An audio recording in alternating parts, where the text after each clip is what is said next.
from Robert J. Sweet on behalf of the judges. I've been instructed to write to you by the judges of the 2009 Chelsea Flower Show to congratulate you on an inspiring and creative garden entirely made from plasticine.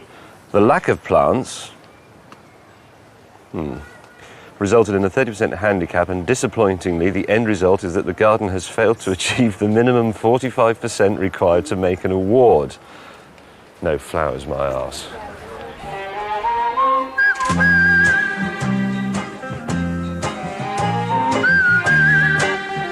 It is very rare for the judges not to award a medal for a garden.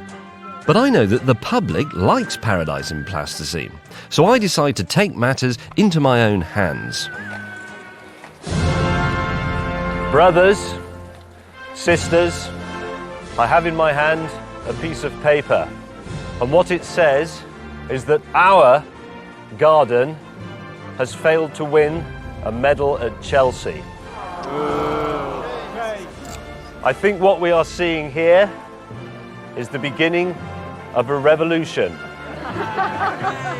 The first crack of a giant fissure that will divide society into them and us.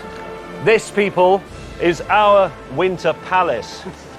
And when you are old, you will be able to tell your children and your grandchildren that you were there when it started. You were there in the people's plasticine garden.